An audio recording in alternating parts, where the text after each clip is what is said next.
Today we will start the new topic systematics of living world. In the previous lectures we have seen that on this earth there is a tremendous diversity is present. We have also seen that the world is made up of two different types of groups, that is the biotic and abiotic factors.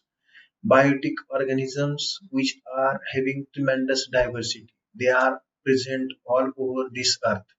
So as their number is vast, they have numerous number of varieties of the that specific living organisms. These organisms, if we have to study their characteristic features, their usefulness to the human beings, etc., etc., then we have to systematic arrangement of these organisms. So in this topic, we have to discuss about the systematic of the living world. What is meant by systematic, why it is essential, how the development of systematics is carried out. All these different types of aspects we have to study in this topic. In this topic, we have to again study how the living organisms are classified into different types of groups. What are the different types of groups which are developed, or what are the different types of the classifications which are developed by different types of the scientists. So all these different aspects we have to study in this topic. As far as the introductory part is concerned, we will just revise what we have studied in the last lecture or the last topic. There is a great diversity of organisms around us. हे या गोष्टी आपण मागच्या तासाच्या याच्यामध्ये किंवा मागच्या chapter मध्ये ह्या गोष्टी बघितल्या होत्या. आपल्या सभोवतालचं जे काही जग आहे, या जगामध्ये जे सजीव आहेत, ह्या सजीवामध्ये फार विविधता आहे, डायव्हर्सिटी. ही जी डायव्हर्सिटी आहे, ह्या डायव्हर्सिटीचा आपण जसं ही पृथ्वी निर्माण झाली त्यावेळेस पासून याचा आपण वापर जो आहे तो आपल्या फायद्यासाठी करून घेतो. Right from ancient period, we humans have been exploiting this wealth for our own benefit. All the different types of living organisms which are present on the earth, they are useful in direct or indirect way to the human beings for the welfare of the human beings. So we use these benefits of the living organisms for our own kind. आपल्या फायद्यासाठी याचा उपयोग जो आहे तो आपण जसं ही पृथ्वी निर्माण झाली त्यावेळेसपासून याचा वापर जो आहे तो माणसाने स्वतःच्या फायद्यासाठी केलेला आहे. During this process, man tried to differentiate between and identify the organisms. Now, when we have to study the uses of these organisms for our welfare, we have to differentiate the different groups of the organisms. We have to identify the specific type of organisms. Until and we are not able to identify or differentiate between the two different types of organisms, we are not able to get the uses of those organisms. बरोबर आहे. जसं आपण ह्याचा आपल्यासाठी फायदा करून घेणार आहोत, ह्याचा जर फायदा करायचा असेल तर ह्याला आपल्याला डिफरन्शिएट करता आलं पाहिजे, त्याचबरोबर त्याला ओळखता आलं पाहिजे. समजा एखादं झाड आहे, त्या झाडाचा फायदा आपल्याला माहित आहे, पण तो झाड कोणता आहे, दुसऱ्या झाडापासून कशा पद्धतीचं वेगळं आहे, त्या झाडाचं आपल्याला काहीतरी ओळख निर्माण करायला पाहिजे. ह्या सगळ्या ज्या गोष्टी आहेत याच्यासाठी एक सेपरेट ब्रँच निघाली. Eventually this evolved into the branch of biology known as the systematics of the classification. ह्या सगळ्या गोष्टी समोर आल्यामुळं आता असं झालं की हे सगळं आपल्या सभोवताली चाललेलं जे आहे जग, ह्या जगाचे फायदे आहेत, त्याच्यामध्ये डायव्हर्सिटी आहे. मग ह्याचा वापर जर करायचा असेल तर याच्यासाठी याचं क्लासिफिकेशन करणं. त्याच्यामुळं बायोलॉजीमध्ये एक नवीन ब्रँच निर्माण झाली, ज्या ब्रँचला म्हटलं होतं सिस्टमॅटिक्स of the classification. Now we will see step by step what is meant by systematics, what is meant by the classification, how it is evolved. बरोबर आहे. कारण असं आहे की सिस्टमॅटिक्स आणि क्लासिफिकेशन जरी नवीन ह्याचा ब्रँच तयार झाली, सुरुवातीला याच्यामध्ये काही गुंतागुंत असेल, काही अननोन कॅरेक्टर्स असतील, जसं याच्यामध्ये डेव्हलपमेंट होत गेली तसं तो बदल होत गेला. तो कसा आहे पहिल्यांदा आपण सिस्टमॅटिक्सची व्याख्या बघा. Systematics is the study of kinds and diversity of organisms and their comparative and evolutionary relationships. Now, what is meant by systematics? The study of diversity of organisms and their comparative and evolutionary relationship. We all know that On the earth, the primitive organisms are developed. From the primitive organisms, the advanced organisms are developed. So this diversity which is present on the earth with their evolutionary relationships, we have to study in the systematics. सिस्टमॅटिक्स कशाला म्हटलेलं आहे त्यांनी, या पृथ्वी तलावरती जी विविधता आहे त्याचबरोबर जे या पृथ्वी तलावरती निर्माण झालेला जीव आहे त्यांची उत्क्रांती ज्याला म्हणू शकतो आपण, ती कशा पद्धतीची झाली, ज्याला इव्होल्युशन म्हटलं जातं. इव्होल्युशन हा असा शब्द आहे की ज्याच्यामध्ये या पृथ्वी तलावरती टप्प्याटप्प्यानं जीवसृष्टी कशी डेव्हलप होत गेली, तो जो बदल आहे त्याला इव्होल्युशन म्हटलं जातं. दोन शब्द लक्षात ठेवू द्या, इव्होल्युशन आणि रिव्होल्युशन. रिव्होल्युशन म्हणजे क्रांती, इव्होल्युशन म्हणजे उत्क्रांती. बरोबर आहे. समजा भारताला स्वातंत्र्य मिळालं, ते काय झालं, रिव्होल्युशन झालं. परंतु वानरापासून माणसाची निर्मिती झाली, ही झाली उत्क्रांती. तर हा सिस्टमॅटिक जे आहे, या सिस्टमॅटिक्स मध्ये आपल्याला काय बघायचंय, ही डायव्हर्सिटी तर अभ्यासायचीच आहे, त्याचबरोबर हे कशा पद्धतीने डेव्हलप होत गेले, कशा पद्धतीने इव्हॉल्व्ह होत गेले, ह्या सगळ्या गोष्टीचा अभ्यास जो आहे तो सिस्टमॅटिक्स मध्ये केला जातो. Now, this systematics carry forward to the another terminology that is known as the taxonomy. Taxonomy means classification following certain rules or the principles. Now, when the specific organisms are identified, they have to classify, they have to arrange in the systematic manner. This arrangement of the living organisms in a systematic manner, that is known as the taxonomy. This taxonomy has certain kinds of rules or principles. त्याला काही नियम आहे, बरोबर आहे, काही तत्व आहे.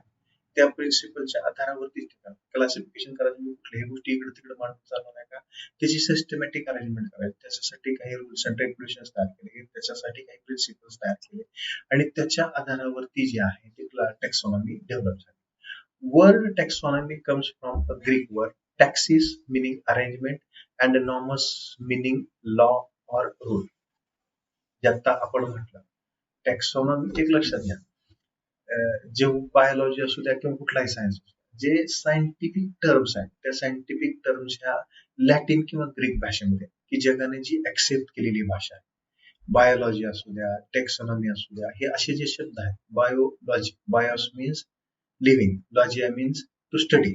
लक्षात असू द्या, आपली बायोलॉजी ब्रँच जी आहे, बायोलॉजीची व्याख्या जर करायची म्हणलं त्याच्या शब्दामध्ये बायोलॉजीचं वैशिष्ट्य असं आहे की आपलं जे काही कन्सेप्ट असतील, तो जो शब्द आहे त्या शब्दामध्ये त्याची व्याख्या असते, पाठांतर करत बसण्याची आवश्यकता नसते. बायोलॉजी असा शब्द आहे, त्याच्यातला बायो म्हणजे living, logia means to study, त्याची व्याख्या करायची म्हणजे कशी होईल, to study living organism is known as the biology. तसं आता इथे टॅक्सॉनॉमी हा जो शब्द आहे हा पण दोन ग्रीक शब्दांनी बनला. एक जो आहे त्याला टॅक्सिस म्हटलेला आहे. टॅक्सिस हा शब्द जो आहे, या टॅक्सिस शब्दाचा अर्थ काय होतो, अरेंजमेंट. टॅक्सिस means arrangement. दुसरा शब्द त्याच्यामध्ये कुठला आहे, nomos, that is a specific law or specific rule. When we have to study the classification or the taxonomy, the arrangement of the different types of living organisms on the basis of certain kinds of rules and regulations, on the basis of certain kinds of laws, that is known as the taxonomy. आपल्याला arrangement तर करायचीच आहे, पण arrangement करताना काही नियम, त्या नियमाच्या आधारावरती त्यांची अरेंजमेंट करायची. The term taxonomy was coined by the scientist A.P.D. Kendall. Remember the name of the scientist. The term taxonomy was first time introduced by the scientist A.P.D. Kendall, which is the Swiss from the Sweden, botanist in near about 1778 to 1841. या कालावधीमध्ये तो त्याचा जीवनक्रम जो आहे त्याच्यामध्ये तो A.P.D. Kendall याने टॅक्सॉनॉमी हा शब्द सुरुवातीला शोधून काढला. As far as the definition of the classification, it is the arrangement of organisms or groups of organisms in a distinct categories in accordance with a particular and well established plan. आता इथे काय केलं आपण, व्याख्या कशी आहे, arrangement of the organisms और groups of the organism in a distinct categories in accordance with a particular and well established plan. एक ठराविक साचा ठरलेला, त्या साच्यामध्ये एखाद्या सजीवाचं किंवा ग्रुप ऑफ ऑर्गॅनिझम, एक ऑर्गॅनिझम असेल किंवा ग्रुप ऑफ ऑर्गॅनिझम, त्यांची मांडणी व्यवस्थितरित्या करणं म्हणजे त्याला काय म्हटलेलं आहे, classification. The classification is based on similarities and differences. Classification कशाच्या आधारावरती करायचे, सिमिलॅरिटीज अँड डिफरन्सेस. जे सारखे जीव दिसतात त्यांचा एक गट असेल, त्याच्यापेक्षा वेगळे सिमिलर जे असेल त्यांचा एक वेगळा गट असेल. बरोबर आहे. हे क्लासिफिकेशन आपण नॉर्मल याच्यामध्ये पण हे जे आहे ते कॉमनली आपल्या फॉलो अप करतो. लक्षात घ्या, क्लासिफिकेशन कसं गरजेचं. फॉर एक्झाम्पल, किचन जे असतं प्रत्येकाच्या घरात, किचन मध्ये एक भांड्याचं रॅक असतं. बरोबर आहे. ह्या भांड्याच्या रॅक मध्ये प्रत्येकासाठी वेगळं कंपार्टमेंट आहे. मोठ्या ताटासाठी वेगळं आहे, लहान प्लेटसाठी वेगळं आहे, मीडियम साईजच्या ताटल्यासाठी वेगळं आहे, तांब्यासाठी वेगळं आहे, डब्यासाठी वेगळं आहे, ग्लाससाठी वेगळं आहे. बरोबर आहे. म्हणजे काय झालं, दिस इज द फ्रेमवर्क.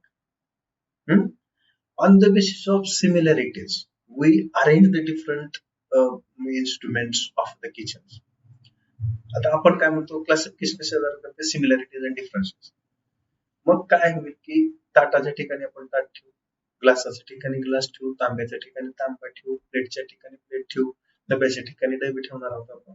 बरोबर त्या ठिकाणी काय झाली, मांडणी झाली, फ्रेमवर्क तयार झाला होता, ज्याला आपल्याकडे रॅक असं म्हटलं होतं. बरोबर आहे. That is a type of classification.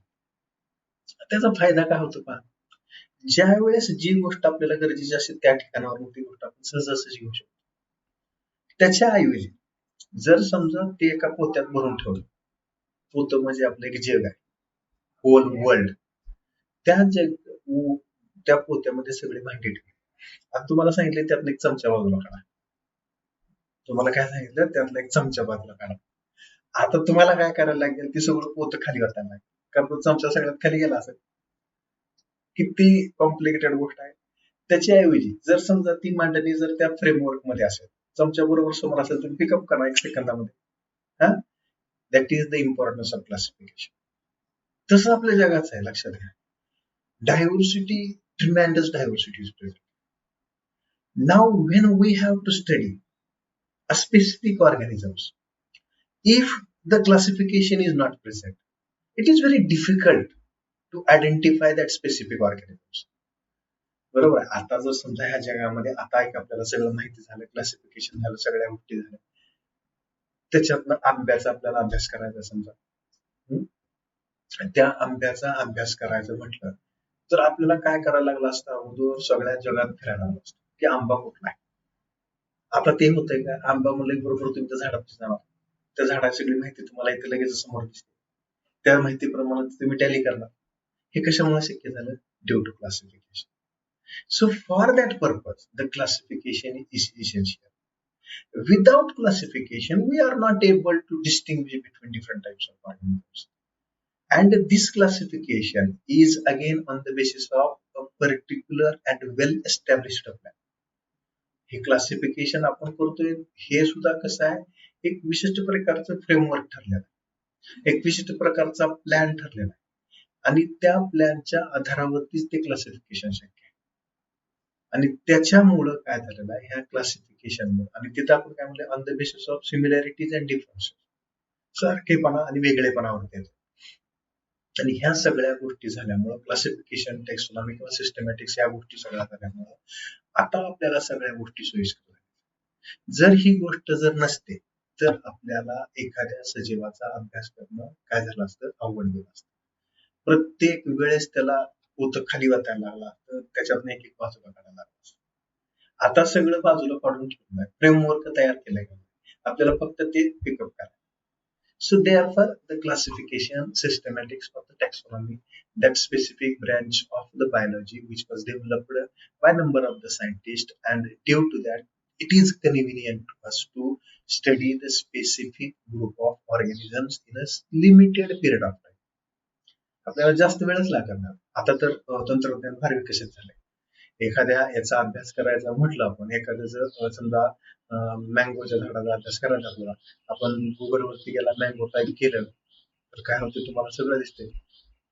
नुसतं मँगो टाईप केलं की त्याचं सगळं हिस्ट्री सगळी समोर येते आपल्याला, त्याचा विकिपीडिया समोर येते, त्याचे वेगवेगळे कॅरेक्टर्स समोर येतात, त्याचे मॉर्फॉलॉजिकल, रिप्रोडक्टिव्ह सगळे कॅरेक्टर समोर येतात. So that is all due to the classification. लक्षात घ्या. So here we have seen the introductory part regarding this topic, that is the systematics of living. Now, after studying the different aspects of the classification, taxonomy, systematics, now we will migrate towards the next point of this topic in the next lecture.